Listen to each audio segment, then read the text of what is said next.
Wonderful. Thank you so much for joining us today. Today, we get a very awesome opportunity to learn about an open space collaborative. My name is Colleen Pardinas. I am the Philanthropic Services Officer at the Ventura County Community Foundation, and we are joined by Melissa Baffa from the Ventura Land Trust and Jim Friedel from the Conejo Recreation and Park District. So we can jump right in. I want to go ahead and introduce our speakers. Jim Friedel, the General Manager at the Conejo Recreation and Park District. Jim has lived in Agora Hills since 1977, attending public schools and graduating with an urban planning degree from UC San Diego. He attended law school at Pepperdine and then went to work at the city of Thousand Oaks as a lawyer and then transitioning into management as an assistant city manager. In 2003, Jim moved over to the Conejo Recreation and Park District, becoming general manager in 2006. For the past 20 years, he has worked with a dedicated team of park professionals, supporting more than 60 parks and facilities, 150 miles of multi-use trails, thousands of recreation programs, and dozens of special community events. As general manager, Jim works closely with the Mountains Recreation and Conservation Authority and Conejo Open Space Conservation Agency. Jim is passionate about the parks and open space. He loves hiking, especially with his dog Max, and has explored hundreds of trails in the Santa Monica Mountains and beyond. He has 4 adult children whom he loves more than Max. We can't wait to meet Max one day. And Melissa, a very close friend at VCCF. She's the executive director at the Ventura Land Trust. Melissa joined the Land Trust in 2021. She served on their advisory council and development and marketing committee since 2019. Before joining the Land Trust, she was the development officer in charge of foundation and corporate relations at the Santa Barbara Museum of Natural History and as an instructor at the Osher Lifelong Learning Institute at CSUCI. Her nonprofit management experience prior to that gave her insight to operations at several different Ventura County nonprofits from top to bottom. Baffa also taught middle school science in Simi Valley and marine biology at the Upward Bound program at CLU and worked as a research associate at Amgen. In 2015, Melissa was selected as a Science Communication Fellow at the Ocean Exploration Trust, exploring the deep sea as part of Dr. Robert Ballard's Corps of Exploration in 2015, 16, and 18. She is also active in her community, serving on the board of Leap Lab in Ventura and the advisory board of Visit Ventura. Previously, she served on the board of directors with the Ventura County Leadership Academy, the Ventura County Women's Economic Roundtable, the Women's Political Council in Ventura County, California League of Park Associations, and the Oxnard Downtown Management District.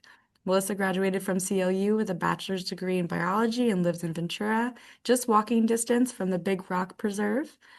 And when she's not working or volunteering, I don't know if she has any other time, you are likely to see her outdoors, either in her garden or exploring the natural world that surrounds us with a camera in her hand.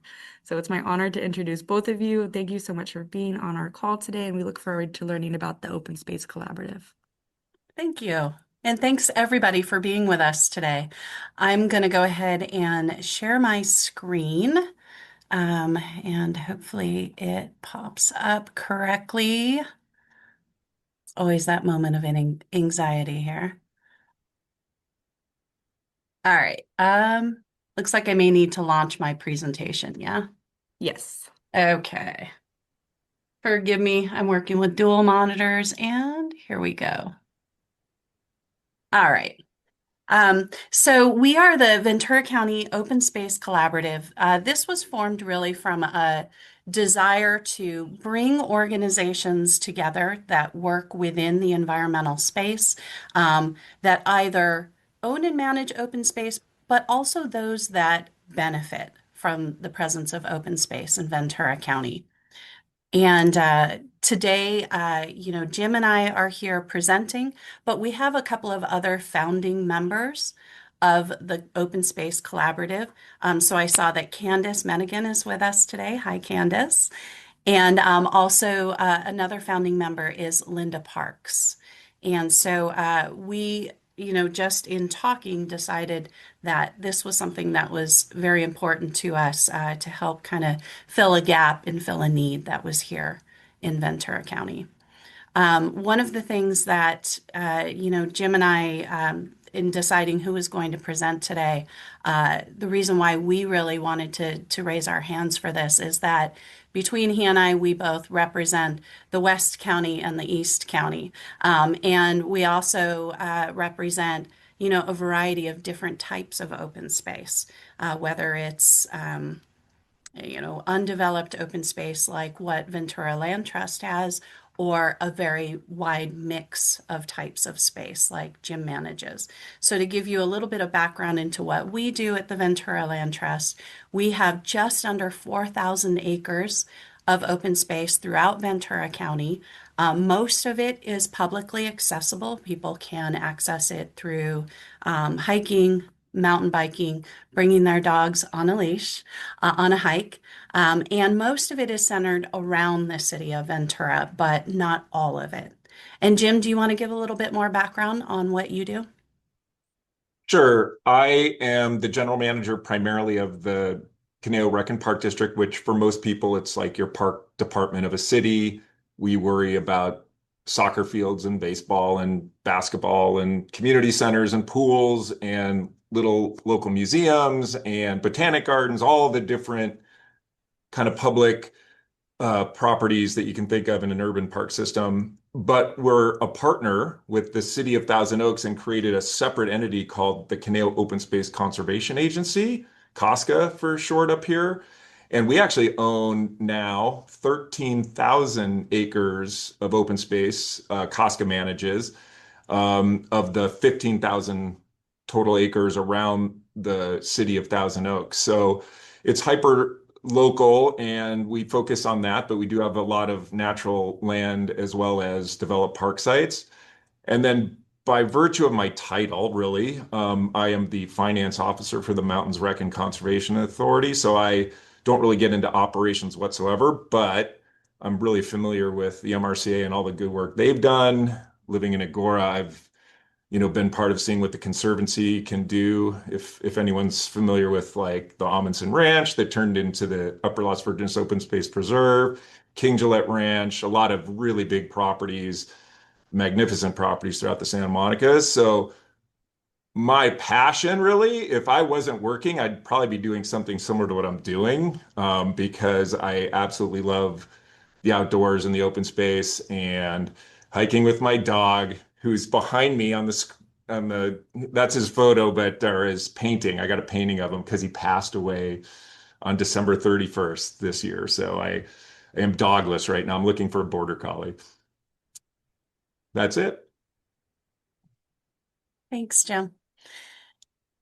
So we recently actually started this group, and these are a number of the different organizations that we have invited to participate in the Ventura County Open Space Collaborative. Number of these groups were able to attend our inaugural meeting. Some were not because of conflicts in their schedules, so we're hoping that they'll be able to attend our upcoming May meeting instead. There are yet, I'm sure, a number of different groups. Colleen actually called to my attention, another organization that would be a good fit for this group as we were getting ready for the presentation today. So if you belong to, another organization or you know of another organization that's not currently on this list that should be on our mailing list and should be a part of our group, I would love it if you could call it to our attention, connect them with us. We will be sharing our contact info on the final slide of the presentation. So you can snap a copy of that and reach out to us and help connect us. We have several goals for this group. One is, of course, to support biodiversity and healthy habitats throughout Ventura County. This is the web of life that supports us all. We are not apart from nature, but we are a part of nature. And it's very important for, life on this planet as we move forward that we start to recognize that and we start to really incorporate that into our planning and our goals as a species. You know, uh, as I said, I'm represent an organization that acquires and protects open space in perpetuity. That's a big word, and it's a big promise that we do not take lightly here at Ventura Land Trust. And I know that my fellow open space managers throughout the county, similarly feel that great responsibility that we've taken on.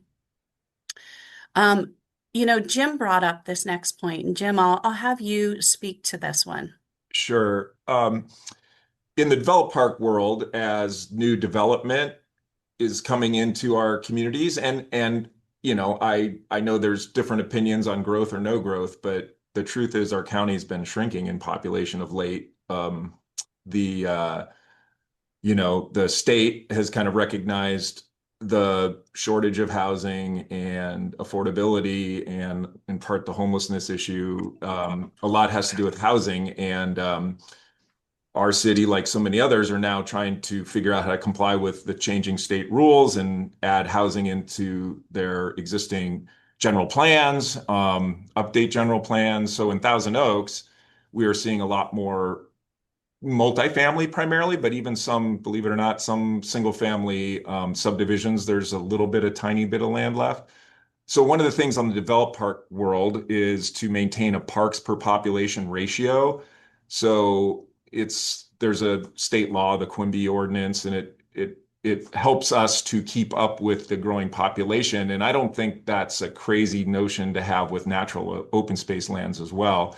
I know that we have kind of had a lull in our population growth, but I do believe over decades and decades, which I think that's the kind of thinking we want to do, we would expect our populations to grow, for urbanization to continue to happen within SOAR boundaries, that kind of thing. And we'd love to make sure that we're adding to the protected and public inventory of open lands as we prepare for the next decades to come. And one of the things I know we've talked about quite a lot between Jim and I lately is the fact that, organizations like mine aren't anti-development so much as we are pro-open space, and we're pro-planning to put, new development into the right places. There are some places that are best fit to remain wild and open and to support biodiversity and these amazing habitats that we have locally. Ventura Land Trust primarily, for example, protects coastal sage scrub, which is one of the most imperiled ecosystems in California. And that's primarily because it exists where people like to live, beautiful hillsides with beautiful views. Only about 10% of its historical range is still in existence because we have just simply paved over or put homes throughout these habitats. And this is the reason why a lot of us like to live here in Ventura County is the beautiful open space, the access to open space. Even if you don't like to hike or mountain bike or get out in it, the fact that it's there, that it's viewable, that we have some breathing room here. So, part of the final point here is that we really wanted with this collaborative to form a group that could provide opportunities for those of us who work within this space to connect, to collaborate, to work together on projects and different issues that may arise throughout our community. Now, part of the reason, too, why this collaborative was founded was because of a study that was done by our neighbors to the north. So the Land Trust for Santa Barbara County recently supported a study to show the economic value of open space in Santa Barbara County. That QR code on your screen should take you to their study.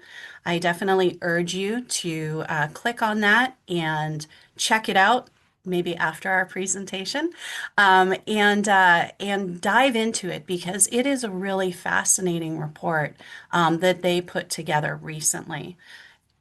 And I'm going to just drill down on a couple of points from this report in a few moments. But first, I wanted to provide a little bit of context. So as we're looking at Santa Barbara County versus Ventura County, we see that there's some things that are somewhat similar and some things that are wildly different. We often think of Ventura County as being very similar to Santa Barbara County, but if you see here, we're about half the size. Yet we have about twice the population. So we have a much greater population density here right now. And as Jim points out, yes, we've been on a bit of a population downswing, I believe, since 2012. I saw in a recent economic presentation that our population is down by about 6% overall. However, one thing we do know is that as climate change continues to affect inland communities, we're likely to see a lot more folks wanting to move out closer to the coast where it's cooler. And so we know that that population density will increase over time, especially as housing is added here in our county, as is required by the state, as Jim pointed out. We also see that Ventura County's GDP is actually much higher than Santa Barbara County, which is another interesting fact. And the reason why I bring up the GDP will become evident in a couple of slides when we talk about how that relates to the economic value of open space. The first item that the report really dives into is the value of ecosystem services. So, one of the really surprising top level figures to come out of this report is that open spaces in Santa Barbara County provide an economic value of $2.96 billion in ecosystem service benefits. Now, if you don't know what those are, my next slide goes into some specific ones. But I'd like you to think about the things that happen every day that we may not pay attention to. For example, honeybees who are pollinating crops. They're just going about their work, collecting food, but they are actually providing an ecosystem service that we benefit from. If you're a gardener, you know that when you dig into your soil, you're happy to see earthworms because you know that they're aerating the soil, they're breaking down decomposing matter, and they're enriching the soil. That's another ecosystem service that we often don't think about. On a bigger scale, an ecosystem service can be something like capturing stormwater. So it doesn't run off through properties, it doesn't cause erosion in our communities, it doesn't bring trash out to the oceans. So these are some of the different things that are ecosystem services. They're important for maintaining healthy natural systems. And the third bullet point on this slide is something that I really want to call your attention to, that when natural capital and ecosystem services are not included, they're effectively valued at zero. And what that means is that as we're thinking about public policy decisions and planning and economic forecasts, if we're not thinking about ecosystem and the services that it provides, they're basically not being valued at all. And so therefore, they're not being considered as a part of those decisions. So if our beautiful natural landscapes matter to you, then it's important that we start to shift our thinking about these things. Jim, is there anything that you would add here? No, I think you, as a eighth grade teacher, do it such a good job, conveying it. So thanks. So here's that table that I promised you. And you can see some of the different goods and services provided by the different types of land covers in Santa Barbara County that the study looked at. So whether you're talking about retaining soil, right? Very important for an agricultural community. Whether you're talking about habitat preservation, recreation or tourism, your air quality, etc. There's any number of different goods and services that are applied by different types of lands. One of the things that really stuck with me as I started learning more about ecology is that humans often looked at wetlands, for example, as a waste. They were dirty, they were stinky, they were hard to navigate, and so people filled them in and they built communities on top of them. And then they wondered, well, why did those communities flood? all the time. That's such a problem. Well, it's because they really serve that system, right? They're usually the tail end of a watershed system. Our wetlands along our coasts serve as nurseries for the sea, where a lot of, young creatures start their life there. They're also the kidneys of the sea, helping to clean all of that water that runs off of our land. So that's just one example of a type of habitat that traditionally, without valuing those ecosystem services, people have just paved over or disregarded the importance of a particular habitat type. And when we do that, we lose those ecosystem services. We have problems with things like flooding or wildfires, habitat loss. One example, a dramatic example I heard about was in China when the overuse of pesticides wiped out a whole population of bees. Humans were forced to actually go up and pollinate apple crops by hand because the bees weren't there to perform that basic ecosystem service. So sometimes we get in our own way and we create problems that we really didn't need to. Um, so, again, healthy, intact ecosystems can limit the spread of disease, maintain or improve water quality, regenerate soils, limit erosion, reduce risk of wildfire and flooding, and regulate climate. The quote directly from the report. The other main point that the report in Santa Barbara County dug into is the recreation economy. As you know, we have a pretty strong recreation economy here in Ventura County as well. I know that one of the folks who's joining us today is Jess Burnquist from the Channel Islands Park Foundation, and I'm sure she'll be able to tell you quite a lot about the value of tourism with relation to, the America's Galapagos right off of our coast. But that recreation economy makes a real impact on our local economy through direct, indirect, and induced spending that occurs as a result of people coming to visit. So in Santa Barbara County, for every $1 million in visitor spending, the county generates $56,000 in tax revenue. And then for every dollar spent, $1.40 in additional economic activity is generated, right? That's that indirect and induced impacts of that. And if you don't mind, Melissa, add Please. to some of the recreation economy because we have done a study similar to what we're looking at just for the developed park stuff here in the Conejo Valley. So using a cell phone kind of based counting tool program, Placer AI. A lot of shopping centers use it for visitor counting.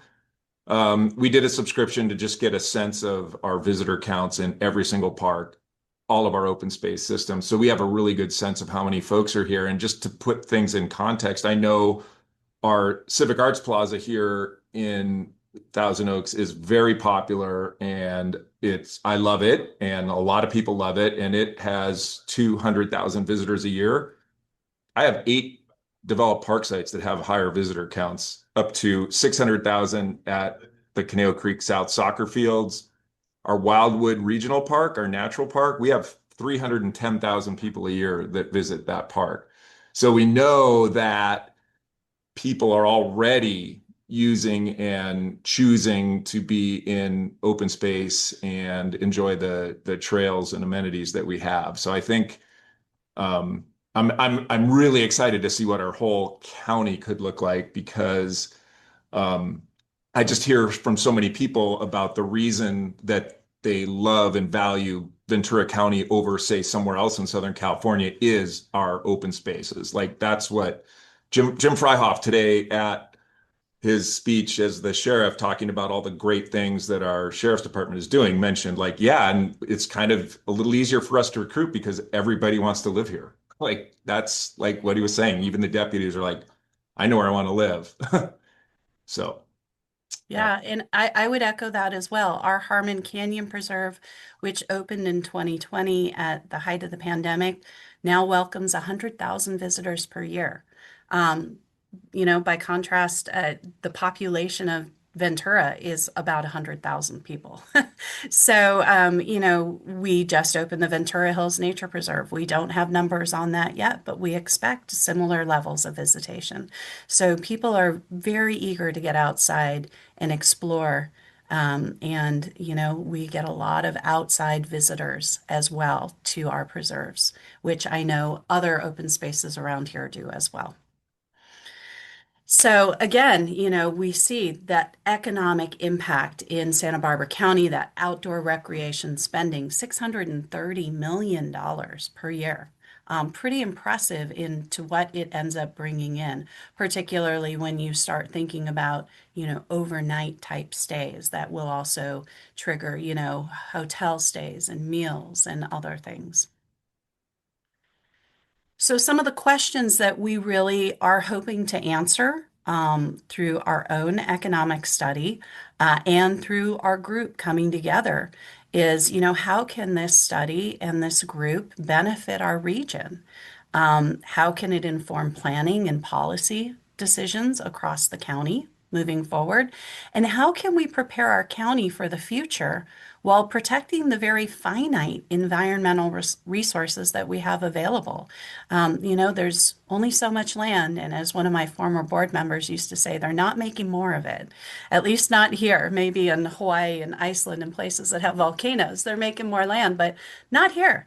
And so, the time is now that we really have to think about what we have available and how do we work together to help protect it. So this is where our ask comes in with you before we break to take some questions. We need your support to get across the finish line here. We are looking to conduct our own study showing the economic value of open space in Ventura County.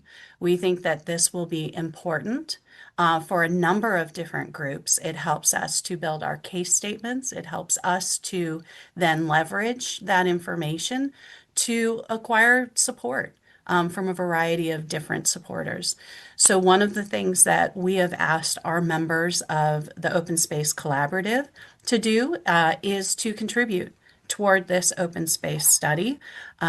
We've developed a sliding scale based on budget size, and the idea being that we all already have skin in the game on this. We want to see the success of this, and so we ask that everybody contribute to it.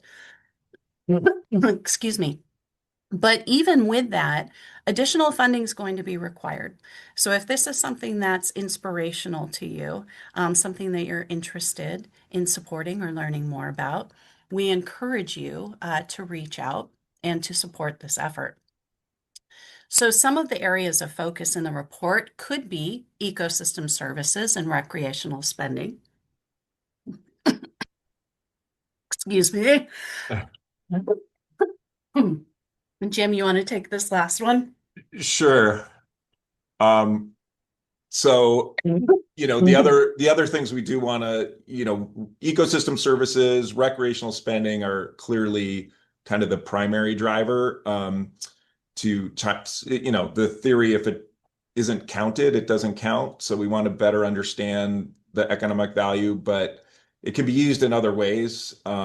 I know we're looking at a wildfire prevention plan in our community, and some of this is understanding, where are the right places to do like urban wildland interface better management. And certainly climate change resilience is an important component as we kind of imagine the climate changing and things generally getting warmer. What does that mean, and how do you kind of plan and prepare for it as things go on? And the other thing gets to be a little bit, I think there's very direct measurable benefits, plenty of studies out there, but are both our physical health and wellness as it relates to being outside in the outdoors, whether it's running, riding, biking, hiking, whatever, or psychological. So the mental health benefits of being out in open space is tremendous.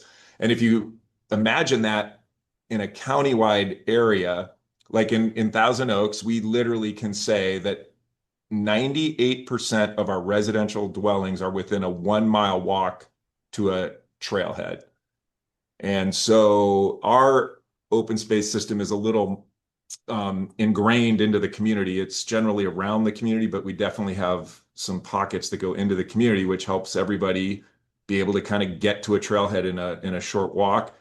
And I think just your mental health benefits of being able to kind of get away from everybody for a minute and take a walk. You've probably on the call, you already know that, but and then I lastly would close. It's a intangible, but this just spiritual beyond beyond beyond the physical and mental, your spiritual, I think health actually depends on having some, quality natural lands around you. So that's my pitch on the finished product. I would agree with that. And, something to point out is that, the distribution of publicly accessible open space throughout our county is not equitable currently. There are communities throughout our county that don't have access to publicly accessible open space. Until VLT opened the Harmon Canyon Preserve, we had trails at Arroyo Verde, and that was it. You couldn't access our hillsides. And when I moved here, and I asked where do I go hiking, I was told, well, you got to go to Ojai. So, you know, we are increasing that through our work, but there are other communities that just don't benefit from that high level of access to open space like the Conejo Valley has. Jim, you guys are really blessed out there and had some great vision as a community in protecting that open space. And so, showing that value and really explaining those benefits to people, whether physical, emotional, mental health, can help, in making that case for more equitable access to open space. So with that, want to share some contact information for me and Jim if you have any questions and would like to reach out, would like to find out more. We are currently putting together our next meeting for the collaborative. We are looking at May 18th. I believe we're nailing that down today with Jessica over at VCCF. And so we'll have more information about that meeting. And with that, I am happy to stop sharing my screen and start questions. Thank you so much, Melissa and Jim. I wanted to open up to the group for questions, comments, shares. I know there's quite a few of your collaborative members on the call. We'd love if you share as well. We do have a question in the chat from Devlin that I can read on their behalf. Great presentation. What is the timeline to get contributions in? Oh, fantastic. Really, we have a pretty sturdy goal that we're up against. So we know that the open space study that was done in Santa Barbara County cost $85,000. And that's a pretty big goal that we're reaching against. But you notice that they really only focused on those two primary areas that we talked about. If we want to explore other categories like wildfire resilience, health benefits, et cetera, then that price tag is going to go up. So in answer to timeline, of course, my answer is as soon as possible, but it's really going to be dependent upon how quickly we can meet our fundraising goal. And definitely, again, that's why we're so excited to meet with you all today and see, A, if there's people who want to join this effort, and B, if there's people who also want to help fund this effort.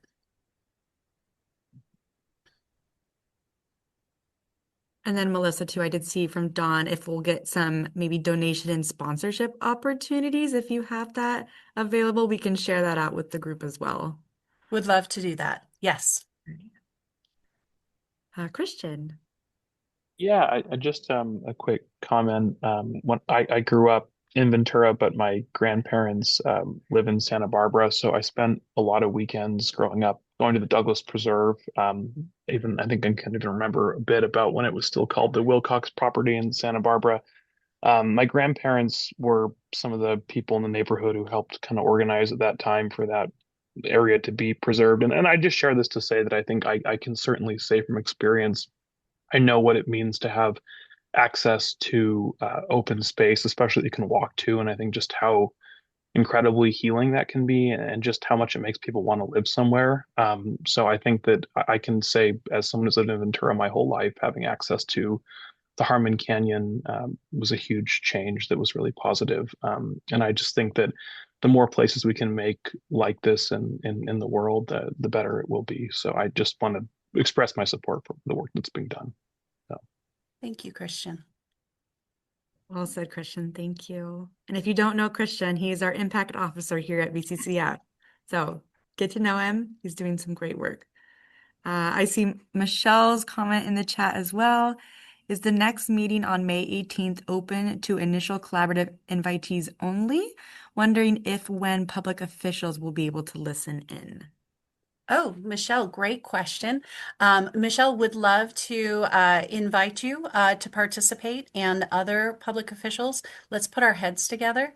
Michelle and I know each other. She's also on our advisory council at the Land Trust. So yes, let's definitely put our heads together, Michelle, about who we should be inviting now from the elected realm. Sounds good. Thanks, Melissa. Yeah.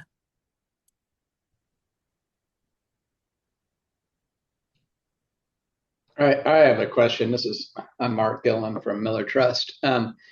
Hey, so is one of the goals to expand the number of acres, and how do you see that happening? And is like Trust for Public Land one of your partners now, or?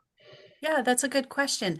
Trust for Public Land is actually an organization that we at VLT have worked with, and I think others on this call have worked with as well.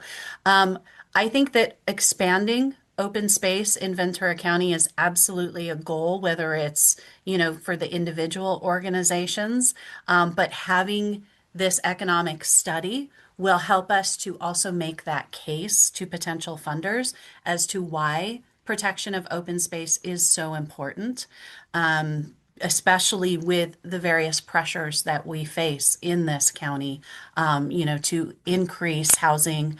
Not that housing's a bad thing. Again, I'm not anti-development. I just feel that, we have to be very smart and deliberate in our thinking and planning. So, yes, that would be one of the ultimate goals, is that we would be working collaboratively as an organization, well, as a collaborative, really, to support each other in one of those goals of being more acquisition and stewardship of open space. Oh, so is the 4,000 acres and the 13,000 acres, are they at risk? No. No. No, they're both protected in perpetuity.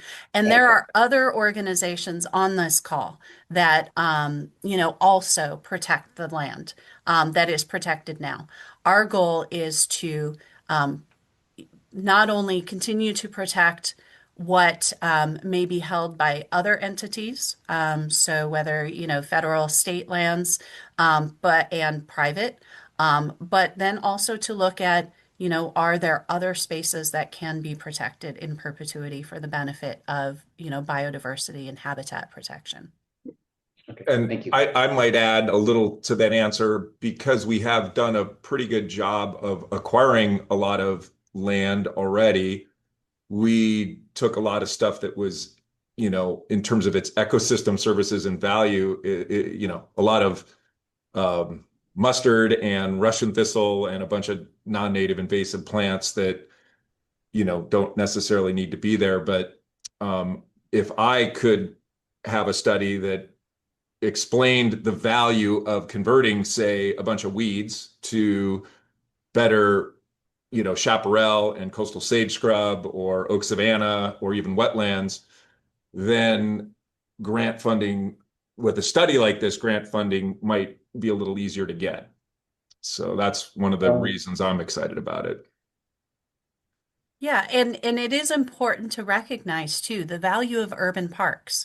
So I keep talking about open space from my perspective, but that's why I think it's also great that we have Jim on here as a co-presenter, because he also represents, traditional urban parks, where, I think it's just as important that people have access to those types of places, because, If you've got a kid who's picking dandelions and studying roly-polies, right? I mean, they're falling in love with nature in their own way.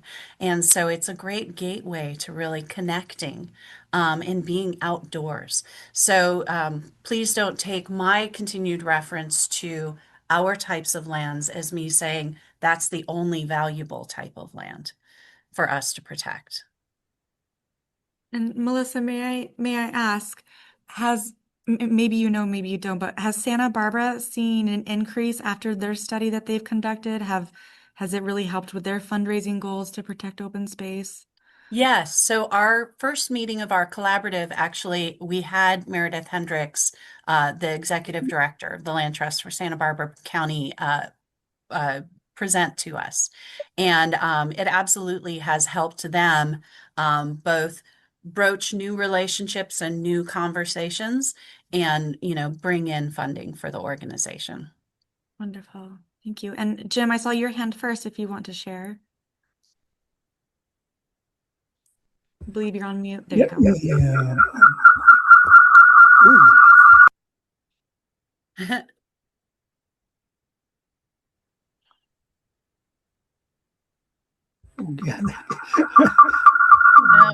Got an echo. Jim, I think you have two screens open somehow because I see your picture and I see your name on two separate screens. Really? You want to mute one of those? I'm not sure I know. Well, go ahead to others. I'll try. And Jim, if you want to drop it ask, into the, go sorry. ahead, Kelly. I was gonna say with your one with your image, I can ask you to unmute and see. Oh, where did you go? Okay. And I've unmuted. I'm still getting a little bit of an I know what echo. I'm doing. Can you hear me at all? It's got the echo. It's better though. Oh. Anyway, I was just gonna.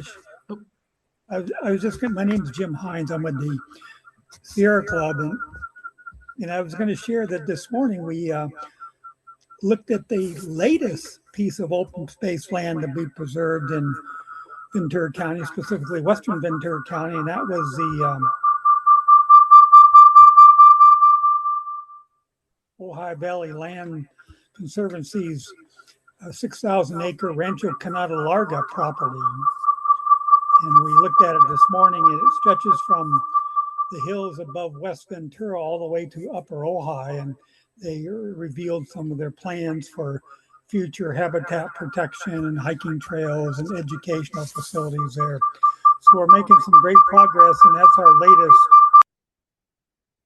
latest.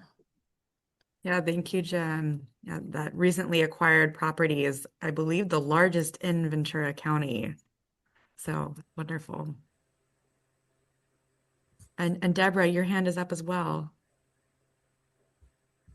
Yes, thank you. I just want to thank Jim for bringing up that very important aspect of ecosystem services on degraded lands. And we can't forget also the waters because you can have the greatest terrestrial landscaping, but if the water is infested with aquatic invasive species or polluted, then it just doesn't support those very sensitive species that rely on it for their life cycles. Thank you. Thank you, Jim. And Candace. Hi, folks. What I did want to add on the ecosystems issue that we discussed at our first collaborative meeting was we did a tour of the open space at North Campus at UC Santa Barbara. And one of the things I think that's really going to be welcome from this analysis is showing the value of those ecosystem services. At North Campus Open Space, they did a wetland restoration project, and it addressed sea level rise, but it also enhanced wetland habitat, which is imperiled in California. But it also resulted in the fact that those wetlands could withstand more inundation, and it took away folks' flood FEMA insurance. And so I think it's I think a lot of times we have to make a case as environmentalists to invest millions of dollars in these restoration projects and do grant funding. But when you have the economic analysis, you can make the case for these investments. And I think that's how it's going to serve a lot of us open space practitioners. And I think what also came out of the collaborative was that we share similar challenges. A lot of what we do as nonprofits. This is a little bit different to Jim's scenario where there is tax funding, but in the nonprofit realm, a lot of it is grant funded, and a lot of grants actually don't fund the ongoing open operations and maintenance of open space. And so I think it's where are those economies of scale and how do we make those arguments and show the benefits of open space if we are stewarding it correctly. And so I'm excited to see the list, and I'm excited that Melissa and Jim could take the lead and share what we're trying to do through the collaborative with this economic analysis for Ventura County. The opportunities are endless, really. Thank you, Candace.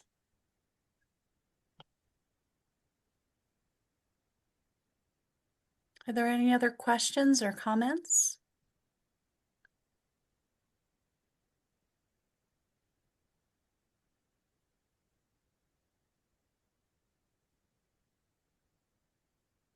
Oh, Coulter.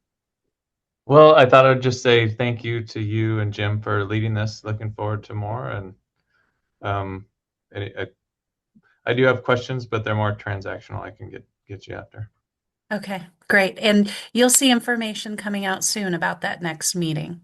So again, those of you who maybe aren't on our list yet, if you grabbed my information or Jim's, you would like to be part of future meetings, please let me know. If you want to find out more information about how to support this work, again, please reach out to me or Jim or even Colleen, and she can pass it along.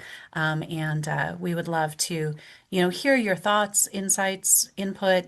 Part of what we will be doing is forming a steering committee for, producing the report from members of the collaborative. So that will really help us to, decide the direction and what are the topics that we're going to be studying.